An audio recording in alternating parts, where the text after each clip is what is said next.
I worked 15 years alone, and this took a team of over 100 people to make. This is by far the biggest transformation in the 112 years of Grand Central. So many things that are happening around us right now have never happened. We are here with Brandon Stanton, who founded Humans of New York. Now you've written another book, Dear New York, and we are in this incredible installation here at Grand Central. Tell us a little bit about what you're doing here. So Dear New York is a transformation of Grand Central Station. It's two things. It's a book that enabled and inspired all of this. 100% of the proceeds of the book went into what we see here, which is a complete artistic transformation of Grand Central Station to honor and celebrate the diversity and humanity of the city. It's an immersive experience about community. And I think we really hit the mark we were trying to hit. And yeah, it's been beautiful to see it come to light. The prologue of the book engages with the city through a subway ride. And I identify a 7 train beneath Grand Central as the one place in the universe where more of humanity is packed into a smaller place than anywhere else. And I thought there was something kind of sacred about that. And so I wanted to do something special in this building particular. And then I started pulling on that string, and I eventually discovered that it was possible, if you begged, borrowed, negotiated, pleaded, to pull together enough of this building so that it would be like one piece of art. And that idea really excited me because I had a big enough portfolio from the past 15 years where I thought I could just about recreate the city of New York and its people in a single building. That's what this attempt was. And then I got really excited about the idea about letting other people portray their New York on this same stage. And then that is what came from what is around us.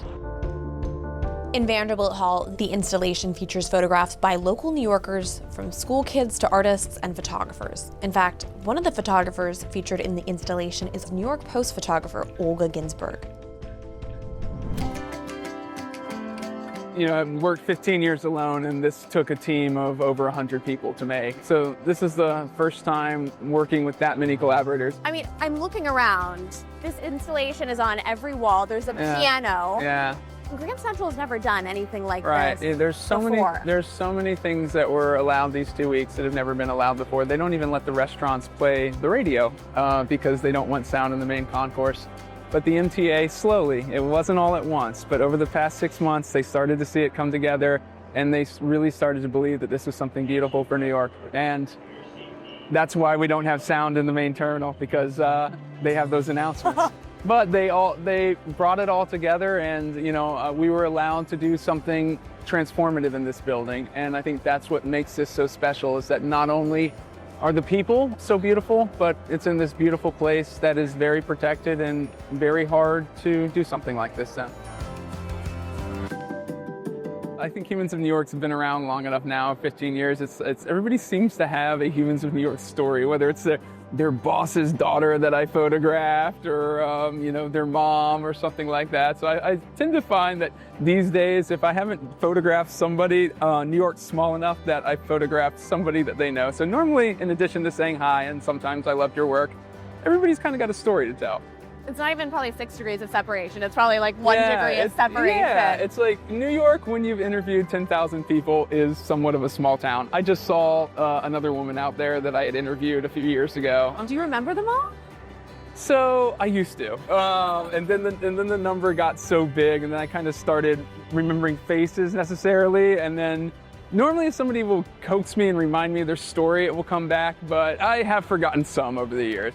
15 years of Humans of New York has really just been one guy out there, learning the stories of people. So, maybe it seems like a big leap from the outside to, do something as Brandon Stanton and not Humans of New York. But for me, it's just doing the same thing that I've always done. I imagine that was a choice to not have a team, because this is a brand with a huge reach. And I wanted to be an artist, and it did become a brand, you're right, but I've never really looked at it as a brand. And I think if I did look at it as a brand, I probably would have gotten a team to kind of scale it and expand it.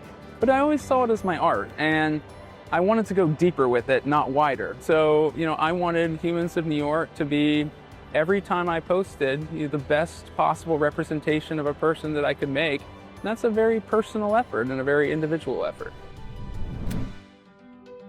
We are underground as people are headed to the subway, so there is a bit of noise with all these Humans of New York. But tell us a little bit about this space and the installation here? So this is the subway section, which is about 20% of the total Grand Central installation. It alone is the largest use of physical space for a single installation in the history of the subway system. I would guess about 3 times more vinyl than has ever been used in a single installation before. It is so refreshing to be somewhere in New York where you're not bombarded with ads. Instead, it's like, you stop and you look at these incredible photos, each with a story. Interestingly, like a huge part of my negotiations with the MTA is they have a rule that you have to write your name on it and you have to write your brand on it to identify who paid for it. And so like a huge sticking point in our negotiations, as I was saying, it's gotta only be people and stories. I know, it's almost like you come in and you breathe a sigh of relief because you're not being attacked I hope so. with ads. You know, I hope also it goes a little further than that, and maybe somebody stops and they read something that reminds them of their mom or how they dealt with their mother's death or their son's drug addiction.